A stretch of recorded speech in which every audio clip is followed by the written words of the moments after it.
Really, this shooting has, like past shootings, has really shown the polarization in America on a lot of issues, and basically the fact that America has a lot of fault lines. And so it speaks to issues of Islam, terrorism, hate crimes, gun control, gay rights. Everyone seems to sort of take away from this story what they will, often depending on their political ideology. I want to show you sort of encapsulating this polarization is the coverage in the U.S. media itself. Now, take two competing New York City tabloid newspapers. I want to start with the New York Post. It's a right-leaning tabloid. I won't say right-leaning. It's a right-wing tabloid. Look at its cover this morning. ISIS versus U.S. It has chosen, its emphasis, its focus is completely, almost entirely on the terror angle. It does have a couple of inside stories on, yes, it's easy to get guns in America and all that, but they have an opinion piece inside in which they say basically they are coming. ISIS basically publishes kill lists of Americans. We are all on it, every one of us. Time to take off the gloves. Perhaps the FBI should start surveying mosques. That's one branch of American public opinion on this, and it's a lot of people fully subscribe to this branch. This is about terror. This is about radical Islam. This is about us versus them coming to get us. Look at the competing paper, New York Daily News. Diametrically, ideologically opposite. Thanks NRA. NRA being the National Rifle Association, the biggest gun lobby, richest gun lobby in the United States. What's the Daily News saying? It's basically saying that the killer was Omar Mateen's enabler was this gun lobby. Why? Because this gun lobby has fought tooth and nail every step of the way to prevent any sort of ban on the deadly assault weapons, including that rifle you see there, the AR-15, used in most of the recent massacres and shootings of this kind, whether we're talking about San Bernardino, whether we're talking about the Newtown school shootings in which 26 died, including 20 school children, the Aurora, Colorado movie theater, the cinema shooting, in which I think it was 12 people were killed in that.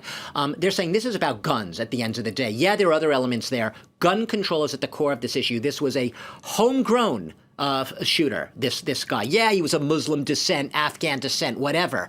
But the core of the thing is he grew up in America. What he became was because of what he was exposed to in America. He was able to obtain guns, including guns that he purchased, 2 guns. We don't know if they were the ones used in the attacks very recently, perhaps in the last couple of weeks. And that is really the core of the issue, gun control. So you see the two different approaches, gun rights, gun control, gun restrictions versus us against them. This is about terrorism. Go get them. And Doug, we have to look at the early political angle on this, because as tragic as this event was, as deadly as it was, it's happening in the middle of a charged political context. Of course, this presidential race, and depending on the interpretations that you just laid out, and the emphasis, where you put the emphasis on this tragic event, how do you think it's going to impact the political field? Well, it is impacting the political field. And look at that. You know, the New York Post headline, the ISIS versus us, that's the Trump message, basically. And Trump was right out of the starting blocks, right away, with a whole barrage of tweets, which have been really denounced by a lot of people. One of them, though, I want to show you right now, if we could bring it up on the screen. Basically, it was the last one. Once there was the connection to possible ties to Islamic, radical Islam.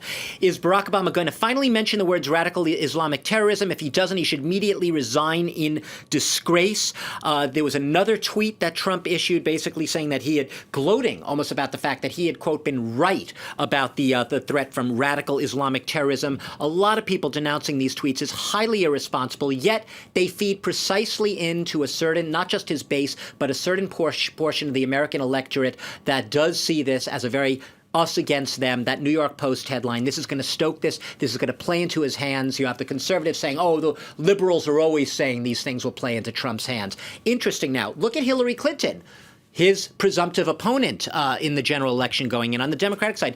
She was focusing, like a lot of Democrats, on the gun issue, first of all. We need to keep guns like the ones used last night out of the hands of terrorists or other violent criminals, right? So you could see that she's more echoing the line that we saw in the New York Daily News headline, right? Thanks, NRA. At the because end that of the narrative squares more with her campaign. And squares her campaign more policies. with her campaign. She's been calling for a ban on assault weapons, better federal background checks, more liability for gun manufacturers, not letting them get off scot-free. So it's very interesting. You see the dynamic here.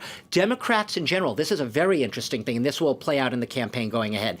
The Republicans have tended to focus, like I said, much more on the terror, the Islam aspect of this, not mentioning or playing very lightly the LGBT, the gay rights angle in this, whereas Democrats have taken exactly the opposite tack in general, mentioning a lot, including Hillary Clinton in another tweet, talking about this is an attack on the gay rights community, on the LGBT community, how our heart goes out to them.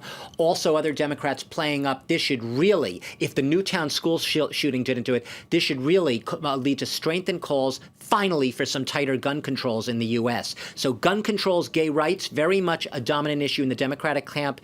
Terrorism is radical Islam, so to speak, in quotes, in the Republican camp. Donald Trump playing on the latter, the Democrats using the former. The problem going ahead in this campaign is whether, as some observe, the complexity of this is going to play against the Democrats and Hillary Clinton. Because when you have complex issues, as some say, in times of crisis, what do you look like if you try to bring up complexity like Barack Obama has done? You're derided as being weak, as wishy-washy, as not standing up to the threat against us. And that is going to be where the weak point, perhaps, is going to be exposed in the Democratic camp from the Republican side. And I can almost bet you in the months ahead, Donald Trump is going to be playing to those issues, deriding Barack Obama for weakness and saying Hillary Clinton would perpetuate the same weak policies as her predecessor.